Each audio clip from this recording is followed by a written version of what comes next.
Este vídeo corresponde à avaliação da disciplina Teoria do Texto Poético, ministrada pelos professores Alessandra Conde e Abílio Pacheco, da Universidade Federal do Pará. Nosso grupo é composto por Caroline Santana, Juliane Alves, Kelly Risuênio, Patrick Ferreira e por mim, Ana Célia Costa, da turma de Letras 2019, do campus de Bragança, da Universidade Federal do Pará. Faremos a leitura e interpretação do poema Marujada, de Bruno de Menezes, tendo como base o livro Versos, Sons e Ritmo, de Norma Goldstein, e o livro A Poesia Lírica, de Salete de Almeida Cara. Neste primeiro momento, farei a leitura integral do poema. Marujada, Bruno de Menezes. Fragatas, marujos pintados de intrudo, gajeiro subindo no mastro de proa, piloto crioulo cantando a manobra, na cadência da onda, ao rumor da mareta. É um brigue lendário, a nau catarineta, um cruzador do império. Seu imediato, pronto, seu comandante, mande suspender ferro, que são horas da partida. E as fragatas em couro, tatuadas de engano, suspendem o ferro, mesmo sustém a força da amarra. Alerta, marinheiro, vamos ferro levantar, as horas são chegadas do tupi se a retirar. E o rofo batuca na lufa-lufa, a vela estrebucha ao vento que bufa. Navio, pirata, veleiro, corsário, em mar alto, barca onde só vem mestiço. Recamboleios de fragatas no arrastão da marujada, meia lua em ronda longa, escorregando no convés. Pintados de intrudo, oficiais e a marinhagem. Revolta, tumulto a bordo, o imediato posto a ferro. Os trovões, os relâmpagos, o vento, uma brava e a invocação à Virgem Mãe dos Navegantes. Senhora do mar, rainha das ondas, livrar-nos da morte nas ondas do mar. E a serração, vida de bordo numa sala, que palpita de emoção e a maresia faz tremer. A embarcação joga-se em rumo, pintados de intrudo, rodelas de carmim, brancuras de alvaiate, o comandante de espadim, dragonas, gorro e apito, tinha a melhor fragata. Mas na hora em que na adriça, cessada a tempestade, a bandeira subia garbosa no mastro, eles pensavam que era certo e davam vivas ao Brasil. Marujada, Bruno de Menezes.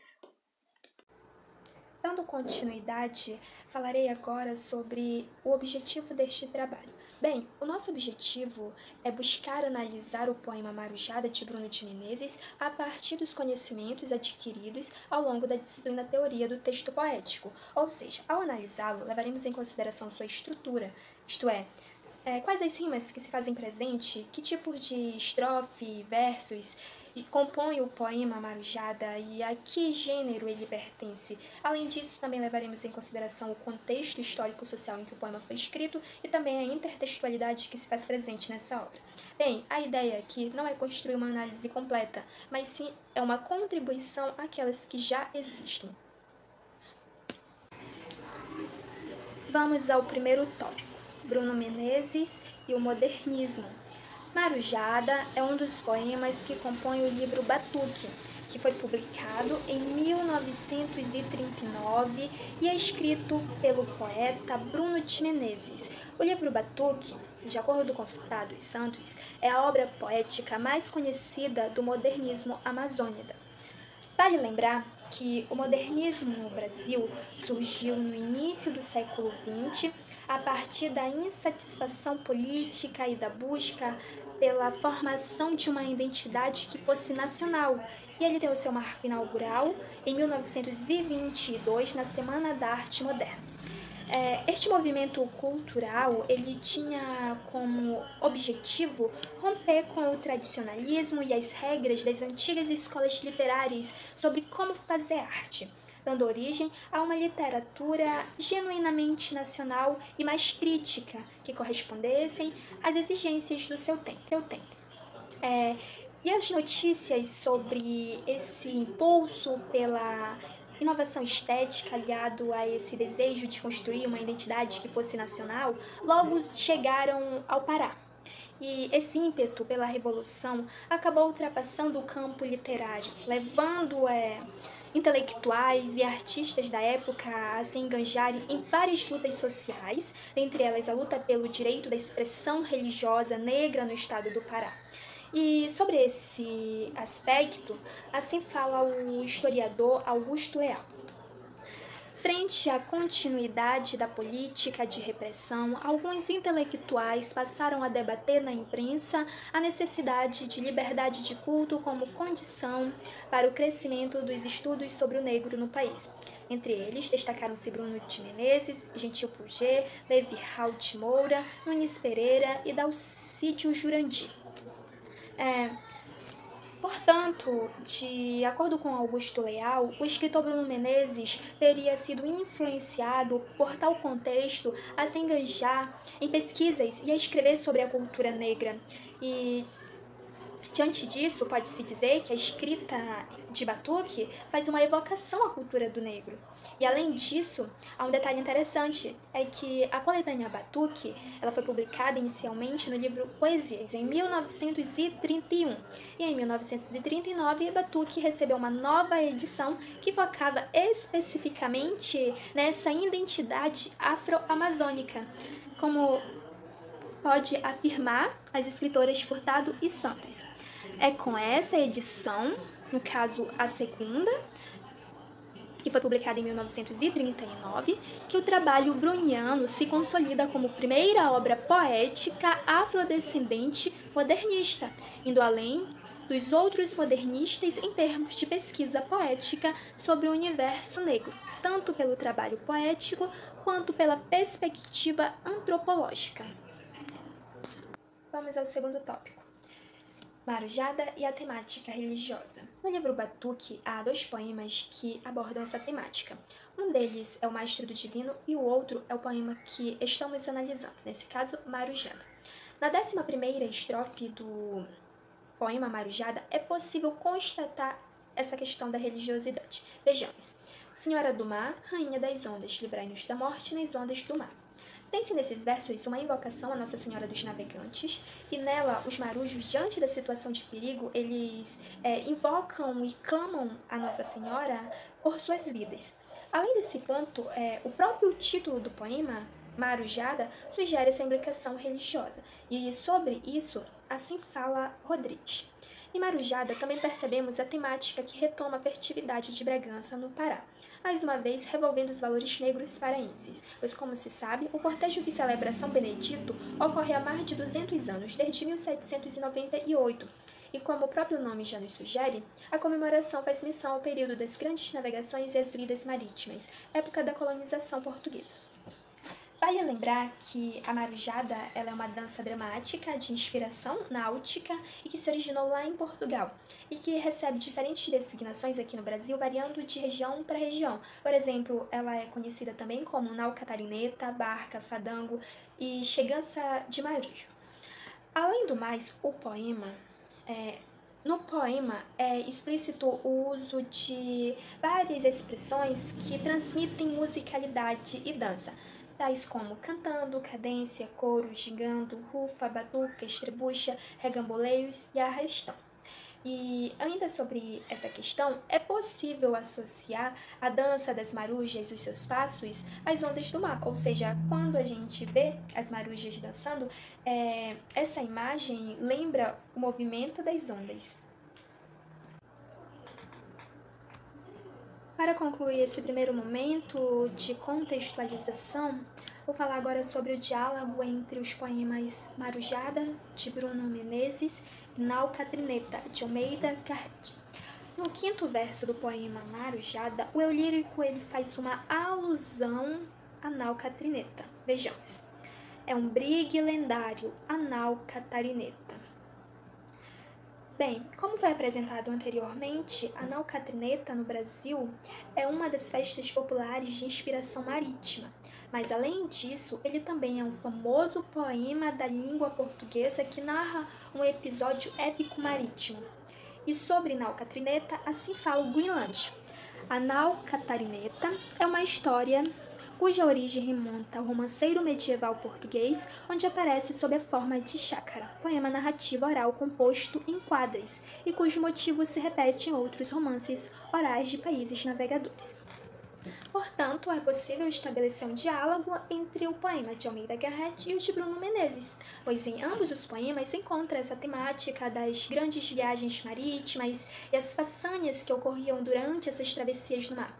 Além disso, é notório em ambos esse caráter temeroso, esse enfoque dramático e principalmente essa presença e intervenção do divino nos momentos de dificuldade. Olá a todos, eu sou Patrick Ferreira da Silva. Estou aqui para explicar o lirismo no poema Marujada e as características do épico e do dramático. O que é lirismo? Para Novalis, a poesia lírica seria a pura expressão do poético, do mundo, da magia, embora nesse mundo mágico entrasse o dado da construção matemática ao organizar fragmentos do mundo. Almeida, 1989, página 32. O lirismo é o sentimento que o poeta passa por meio do poema. No poema Marujada, o lirismo é percebido por meio das descrições apresentadas pelo lírico acerca da vida no mar, dos embates, do anseio pela terra à vista e no clamor a Deus. Existem três principais características do gênero lírico, que são sentimento, subjetividade e musicalidade. Esse trecho aqui é um exemplo da presença do lirismo no poema. Senhora do mar, rainha das ondas, livrai-nos da morte nas ondas do mar. Aqui temos o sentimento que o autor quer passar por meio de uma das falas dos oficiais, que é o sentimento de medo, e também tem a subjetividade do personagem, que é aquilo que o personagem queria dizer para o mundo. Há a presença da musicalidade nessa estrofe porque a sílaba tônica na divisão silábica fica tanto na segunda sílaba quanto na quinta sílaba. Isso ocorre na estrofe. Agora, a principal característica do gênero épico, ou seja, sua principal característica é a narração de uma história no qual é expresso o sentimento do personagem ou personagens. Este geralmente não exprime os próprios estados de alma, mas narra de outros seres. Rosenfield, página 24. O narrador parece estar ausente no poema, contudo, é sempre ele quem indica quem fala e quem controla as falas do personagem. E essa é a presença do autor no gênero épico. Além disso, a superação diante de situações complexas remete ao gênero épico, pois faz referência às antigas aventuras dos heróis gregos. Aí, uma semelhança do poema com o gênero épico. Neste momento, as características do gênero dramático, presença de diálogos, o mundo contra o personagem, sequência dramática. Neste exemplo aqui, a gente tem a presença de diálogos entre os personagens. Seu imediato, pronto seu comandante, mande suspender ferro que são hora da partida. Outra característica do gênero épico é como se o mundo todo estivesse contra o personagem ou personagens. E nisso a gente tem no poema Marujada, que é quando o mar fica contra os personagens. Seguindo com a sequência dramática, que são exposição, conflito, complicação, clímax e desfecho, eu trouxe alguns exemplos do poema, pois a presença de algumas dessas sequências dramáticas. Por exemplo, em Pintado de Intrudo, os oficiais e a marinhagem, revolta, tumulto a bordo, o imediato posto a ferros, há a presença de conflito, que é a revolta, e o imediato, que é preso. Seguindo com a questão da complicação, de acordo com a situação, temos esse exemplo aqui. Os trovões, os relâmpagos, o vento, o mar brabo e a invocação à Virgem Mãe dos Navegantes. É um momento de conflito que os personagens começam a ficar numa situação difícil de sair, que nesse caso começa a cair relâmpagos, começa a ter trovões e o mar começa a ficar muito agitado, complicando a vida dos personagens. E por último exemplo, eu trouxe um exemplo de desfecho, que é o exemplo final. Mas na hora em que, na Adrissa, cessada a tempestade, a bandeira subia gabosa no mastro, eles pensavam que era certo e davam vivas ao Brasil. Aqui tem o momento final, que é para finalizar o poema, como já disse. Eu vou falar sobre a análise da melopeia nos versos, estrofes e rimas do poema Marujada. Esse poema é formado por versos livres, também chamados de versos irregulares, ou seja, eles não obedecem normas fixas e representam uma importante característica do movimento literário modernista, visto que a intenção dos escritores era justamente criar algo novo, que rompesse os padrões da época. É importante destacar que, mesmo sendo livres, eles continuam tendo a principal característica das poesias, que é a musicalidade, como podemos perceber visivelmente nas estrofes 5 e 11 do poema. Os versos são divididos em decassílabos, endecassílabos, alexandrinos, hexassílabos, tretassílabos, bárbaros, heptassílabos, pentassílabos e eneassílabos. Bem, as estrofes representam a união dos versos.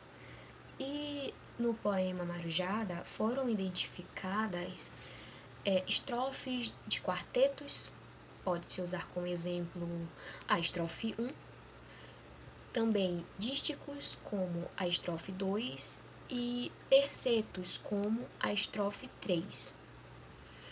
E também monóstico, como a estrofe 12. Já as rimas foram encontradas rimas internas, como mostra os versos 13 e 14, e também no verso 19, rimas externas nos versos 4 e 5 e 13 e 15, rima toante, como no verso 19, rima consoante, como nos versos 4 e 5, e rimas embaralhadas em todos os versos, exceto nos versos 13 e 15, que são rimas cruzadas. Dando continuidade, falarei agora sobre o nível lexical. O que seria o léxico? É o conjunto de todas as palavras que formam uma língua, que formam um texto. Por exemplo, temos os léxicos da língua portuguesa, que é diferente do da língua inglesa, da língua francesa. E o conjunto desses léxicos, dessas palavras, é o que vai formar o texto, é o que vai formar, nesse caso, um poema. Então, quando começamos a entender essas palavras, esses léxicos, podemos, então, começar a entender o poema em si, o que o autor quer nos repassar. Porque sempre o autor vai querer nos repassar algo com as escolhas desses léxicos. Sempre ele vai ter uma intenção com a escolha do vocabulário. Então, neste poema de Bruno de Menezes, o autor fez uso de um vocabulário que não chega a ser rebuscado, mas também não chega a ser simples. Ele é um vocabulário culto. Ele faz uso de palavras bem informais. Em algumas estrofes ele usa palavras informais, coloquiais, mas não chega a predominar. Mas qual seria a intenção do autor com o uso dessas palavras? Temos aqui um exemplo. Suspendem um ferro, mesmo sustém a força da amarra. Qual seria a ideia que o autor quer nos repassar com o termo amarra? Em uma primeira leitura, entendemos que amarra se refere ao verbo amarrar, vem do verbo amarrar. Amarrar uma corda, por exemplo. Mas, no poema, ele não está sendo empregado como um verbo, mas sim como um substantivo. Amarra seria a corrente que segura a âncora ao navio. Então, a partir do momento que passamos a compreender o léxico desse poema, nós vamos, então, começar a ter uma interpretação desse poema. Vejamos aqui outros exemplos. Um do verbo e o outro de substantivo. Temos o verbo cantando, no gerúndio, o verbo cantar. Piloto crioulo cantando a manobra. Como assim, piloto crioulo cantando a manobra? Como seria? Por que o autor usou esse verbo cantando? Podemos pensar que talvez o piloto esteja guiando o navio com bastante entusiasmo, alegria, ou talvez guiando com bastante velocidade. Mas talvez tenham mesmo os dois sentidos. Talvez o piloto esteja guiando o navio com bastante velocidade, com entusiasmo, alegria. Vejamos esse segundo exemplo. Alerta marinheiro, vamos ferro levantar. As horas são chegadas do tupi se retirar. Esse substantivo ferro, será que ele se refere, por exemplo, ao ferro da vela? Bem, aqui no poema, ele se refere à âncora. Ele é usado como sinônimo para âncora. Levantar o ferro para a embarcação partir. Então, vamos perceber que aqui, tanto o verbo cantando como o substantivo ferro não estão sendo usadas no seu emprego usual, no seu emprego normal, assim em um novo emprego. O verbo cantando não está no seu sentido de cantar, cantando uma música. E o ferro não se refere ao elemento químico, mas sim como um sinônimo à âncora. Então, a gente vê aqui a grande importância da escolha lexical para a construção do poema, ou de qualquer outro texto em si.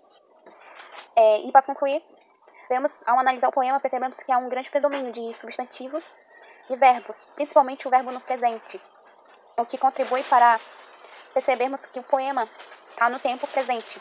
Temos a sensação de que as cenas estão sendo narradas no mesmo momento em que elas ocorrem. Então, o uso desses verbos, dos substantivos, eles contribuem para a descrição, para a aproximação dos fatos com os fatos narrados no poema. É por isso que o autor ele terá uma grande preocupação com a escolha lexical, a fim de fazer o leitor compreender a sua intenção e, desse modo, chegar à interpretação e à compreensão de sua obra. Olá, agora eu vou falar sobre o nível sintático, semântico e o objetivo final do trabalho. Primeiramente, eu tenho que ressaltar de que tudo que a gente fala sobre o nível sintático e semântico está relacionado àquilo que a gente estudou no livro Versos, Sons e Ritmos de Norma Goldstein. Primeiramente, eu vou falar sobre o nível sintático e mais especificamente sobre o paralelismo sintático e o encadeamento ou o jambemã, aquilo que fomos estudar no livro da norma. Para definir rapidamente o que é o nível sintático é o estudo das frases que elas são construídas, capazes de expressar o que deseja dizer. Está relacionada à disposição das palavras, nas frases e no discurso e na combinação entre elas. Agora, falando sobre o paralelismo sintático, ela se definirá como paralelismo gramatical que observa a ligação existente nas funções sintáticas, morfológicas e elementos da oração, ou seja, tem que ter elementos iguais ou elementos parecidos para ter uma sequência mais paralela. Algo paralelo, o mesmo nome diz paralelismo, algo paralelo, ideias iguais, ideias parecidas. Então, como estamos trabalhando o poema de Marujada de Bruno Menezes, trouxe para vocês o exemplo da estrofe 17, dos versos 36, 37, 38 e 39. Para começar a discutir um pouco sobre isso, eu vou recitar nesse momento a estrofe 17. Abre aspas. Mas na hora que se adriça a cessada tempestade, a bandeira subia na gabosa do mastro. Eles pensavam que era certo e davam vivas ao Brasil. Fecha aspas. Agora vamos identificar o paralelismo sintático dentro dessa estrofe. Em todos os meios que estudamos sobre o paralelismo sintático, eles dizem que tem que ter verbos iguais, tem que ter ideias iguais, substantivos iguais. Mas também tem a questão da sequência paralela parecidas. Então, a estrofe 17, nos versos 37, vai aparecer o verbo cessada, que é um verbo do particípio, que vai trazer a ideia de algo que já tinha ocorrido. O que já tinha ocorrido? A tempestade. Logo nos versos 38 e 39, vai aparecer os verbos subia, pensavam e davam, que são verbos do pretérito imperfeito e indicativo, que dão sequência que aquilo que estava acontecendo naquele momento. Ou seja, a estrofe está construindo a ideia da finalização do poema, que ele chega em terras vivas, em terras brasileiras. Ou seja, tudo isso que está sendo construído nessa estrofe, ela vai trazer um sentido melhor para que o leitor entenda. Algo paralelo, algo parecido, algo semelhante. Se fosse para considerar alguns pontos sobre o paralelismo sintático, poderíamos considerar que esse verso não poderia ser um paralelismo sintático porque cessado é um verbo diferente. Mas, se a gente pensar nas últimas estrofes, nos verbos subia, pensava e davam, que é do pretérito perfeito indicativo, é um belo exemplo do paralelismo sintático, porque segue uma sequência paralela, são iguais, mas o aparecimento dos substantivos. E também é importante ressaltar a grande presença dos pronomes na, em, na, no e ao, que tem uma grande importância dentro das estrofes, dentro de orações, para conectar as ideias presentes nela. Ou seja, tudo isso é uma questão do nível sintático, o aparecimento da conexão das ideias nas frases e também o paralelismo sintático. É importante ter essas preposições. Ou seja, é isso que conseguimos identificar nessa estrofe da Marujada de Bruno Menezes.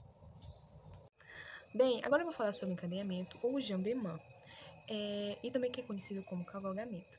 Ele vai trazer como definição uma ideia que foi iniciada no meu verso que será concluída no próximo verso.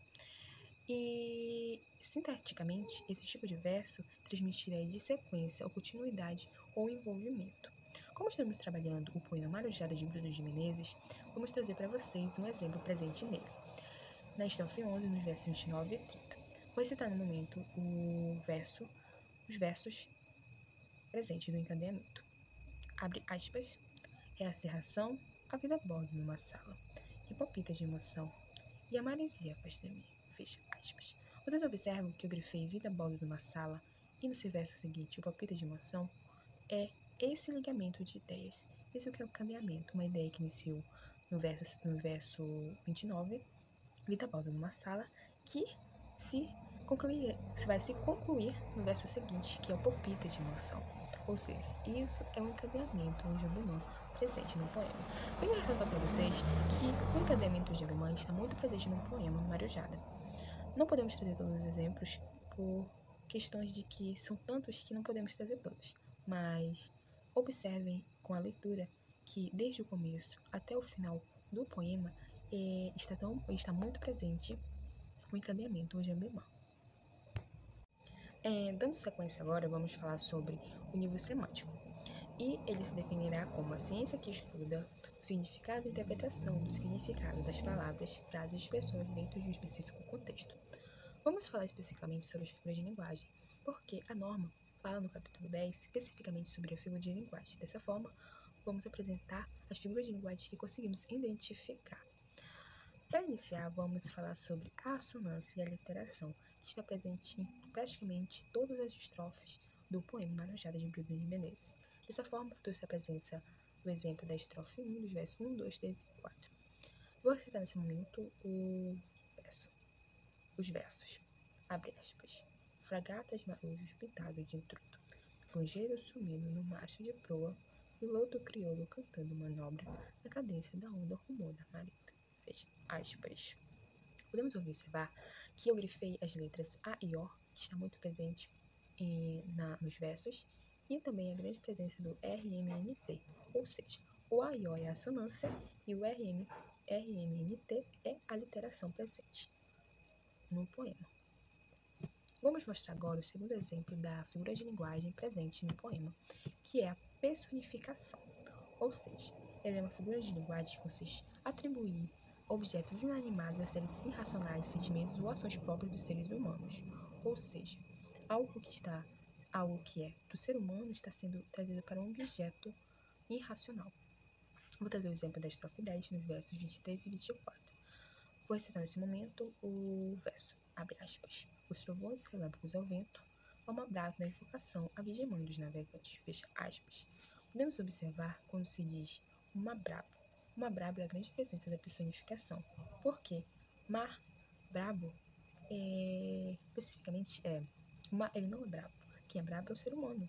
O mar ele é algo natural, algo que acontece naturalmente pela questão da tempestade, a questão de acontecimentos presentes naturalmente, e não algo que um ser humano. O ser humano fica brabo, meu irmão fica brabo, minha mãe fica braba. Não, o mar. Ou seja, é uma personificação presente, uma característica humana trazida a algo inanimado.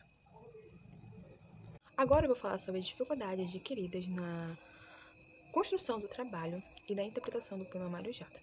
É importante ressaltar que um dos primeiros pontos das nossas dificuldades foi a própria interpretação do poema. Ou seja, o poema Marujada ele não é tão conhecido e não tem materiais na internet para que ajudasse, auxiliasse a gente a questão da própria interpretação. Ou seja, tem PDFs, tem alguns materiais falando do autor e não precisamente sobre o poema Marujada. Isso dificultou bastante. Também outro ponto é a questão da identificação dos gêneros, porque a gente sente falta do professor, e também em relações à questão da distância, ou seja, estamos num momento em que a gente tem que ter um ensino remoto à distância. E foi uma mudança drasticamente radical, porque a gente tinha uma rotina de ter um professor presencialmente, que pudesse esclarecer mais nossas dúvidas, que a distância é diferente. Os professores dão o melhor para que transmitir para a gente de auxílio e orientação. Mas, como somos alunos, a gente temos que ir construir nosso trabalho a partir de nós mesmos. A gente sentiu falta realmente do presencial. Também a questão da distância dos nossos colegas para fazer uma organização melhor do trabalho. Ou seja, a distância ela atrapalha bastante, mas acreditamos que conseguimos fazer um bom trabalho que transmitisse o que a gente queria, a própria interpretação do poema Marujada de Bruno de Menezes. Acreditamos que fizemos o melhor que a gente poderia conseguir. E muitas outras coisas. A gente tem muitas dificuldades, se for deixar de falar de tantas outras, a gente só reclama e reclama. Mas acreditamos que a questão da distância, a questão da auxílio presencial, um auxílio mais claro, foi a grande falta e a grande dificuldade presente nesse trabalho e também em relação à disciplina. É exatamente isso que são nossas dificuldades que eu vim dizer e é só isso. E realmente a questão da distância atrapalhou bastante. Portanto, agora eu vou falar sobre o objetivo final do nosso trabalho. Nosso trabalho teve como objetivo trazer a interpretação do poema Marujada de Bruno de Menezes a partir dos conhecimentos adquiridos na disciplina Teoria do Texto Poético e os materiais destinados a nós, que foi o da Norma Gottstein e da Salete Moura. Tivemos o objetivo principal transmitir para quem está assistindo um conhecimento melhor sobre a obra, a partir das contextualizações, a partir dos gêneros lirismo, do gênero dramático, épico e no lirismo. E também falando sobre a estrutura do poema, a partir das metrificações, difusões silábicas, as estrofes e as rimas presentes. E também falar sobre o nível lexical, semântico e sintático. Ou seja, tudo que apresentamos temos em foco de vocês entenderem melhor o que a gente quer transmitir e trazer de conhecimento sobre o poema Marujada.